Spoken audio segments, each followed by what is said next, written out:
when they've got home.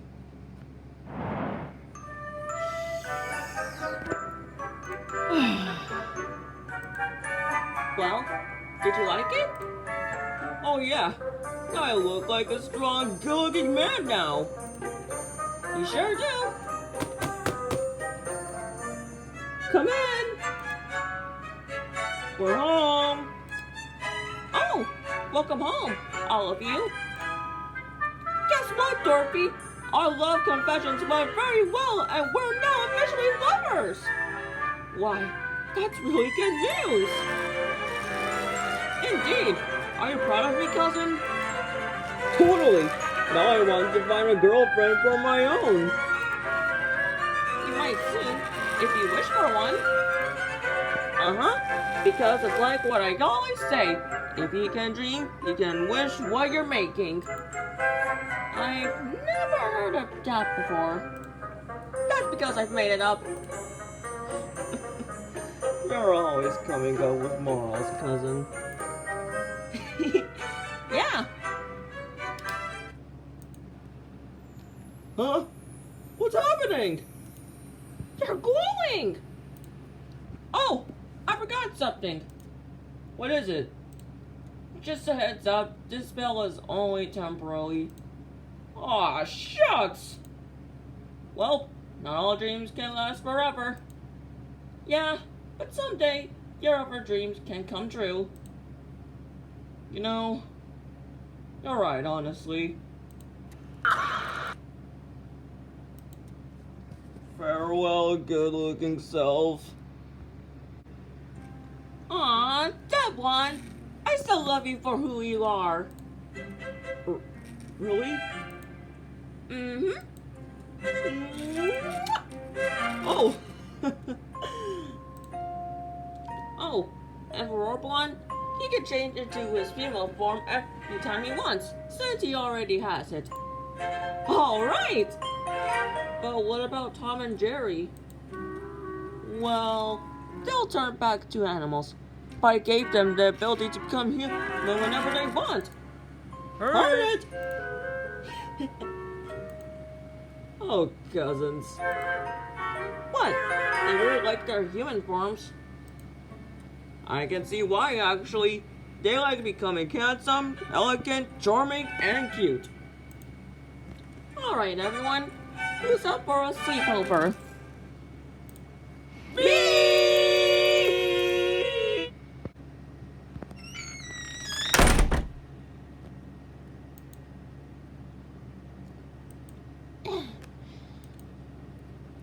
Dear diary.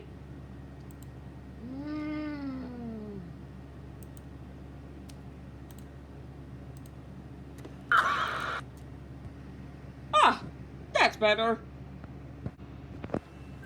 Dear Diary, today, school's back in the corner. Beach rings out and supplies in. Today, me, my friend, Tom, and our cousins, Davon and Arvon, were getting ready for school. Well, until all of a sudden, we've been naked this whole time, ever since we first debuted. This all started when Davon, Tom, and I started gliding down the stairs with ice cubes covering us. Got hit at the floor, but we were okay after that. However, the problem is that we don't have any clothes, so we had to ask Muscles at the garden to get us some from the laundry line. But there was no clothes! Turns out that my cousin Muscles accidentally did the laundry when George told him not to. I guess I was right about Muscles not being a very good listener.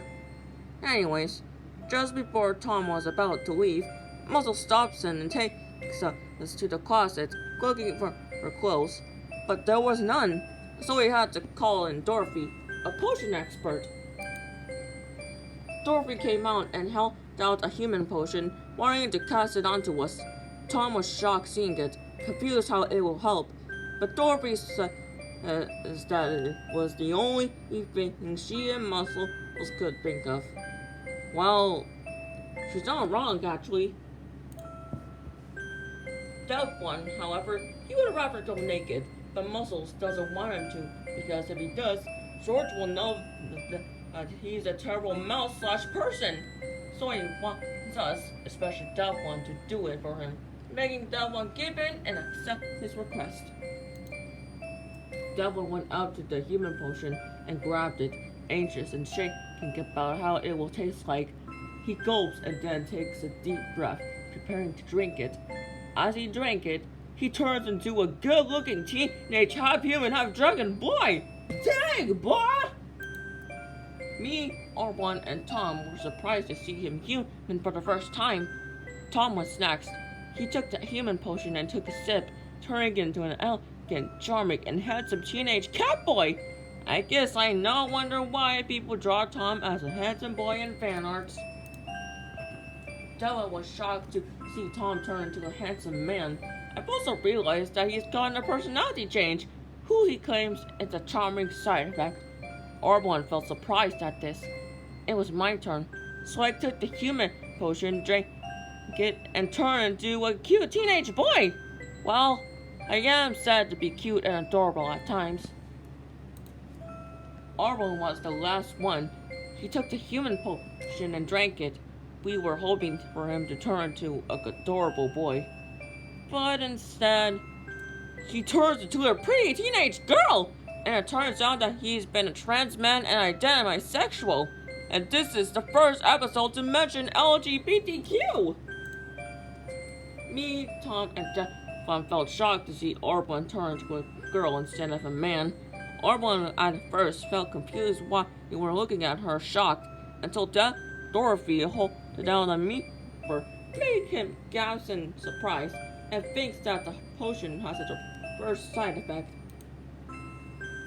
That one then pointed out to me, Tom, himself, and Orb1, meaning Orb1 has been transgender and born a demi-person. Dorothy sees us as good-looking, and now we think that the human potion is amazing because we now have official clothes. Tom looks at the mirror and fixes his tie, praising himself for being super handsome while striking a nice pose. Dylan then turned to Orb1, mistaking him as a male at first, but now a female, since she's a demi-person now. She can't go to school wearing a dress because all the men will be attracted to her. Orb1 started to think until Dorothy casted a spell on her, turning her dress into a male boyish outfit, which made it better. Since Orb1's now wearing a boyish outfit, people can't realize that she's actually a female. It did look suitable and lovely to her, after all. With that done, me and my friends headed out to school to flirt our girlfriends while human. When we left, Muscles thanked Dorothy for solving the problem, and whenever he needed her, he would call her if he needed any help. Dorothy then goes to the door to open it and to leave, but then it accidentally hits Muscles and throws him out the window! Ouch! I hope he's okay. Meanwhile, PinkPlush100 and Arlo were both waiting for us, thinking we're taking so long to dress for school. However, they thought wrong. With the kick up the door from Dev 1, we have arrived with a gorgeous looks!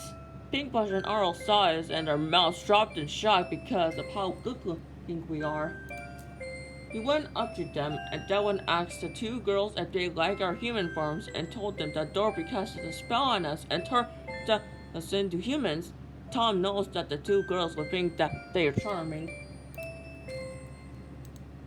And then PinkPlush ended up having a nosebleed seizure! Whoa! How much blood did she lose?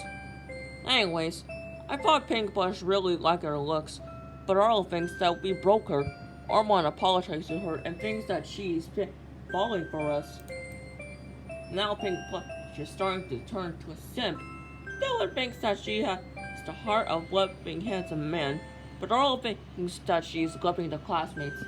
As the school bus arrived, everyone gets into it, but Arlo and PinkPlush, for unknown reasons, stays at the bus stop.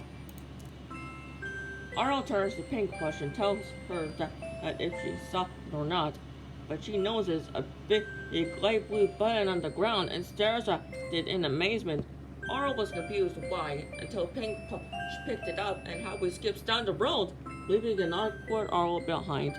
I guess she knows what's gonna happen. At rabbit school, Mrs. Doggy tells her class to take out their math homework, and they do so, except for Tom and Pink Plush, who's sketching Tom in a notepad. I guess Pink Plush really is a good artist. Tom then whispered to Pink Plush, causing her to look at his handsome face.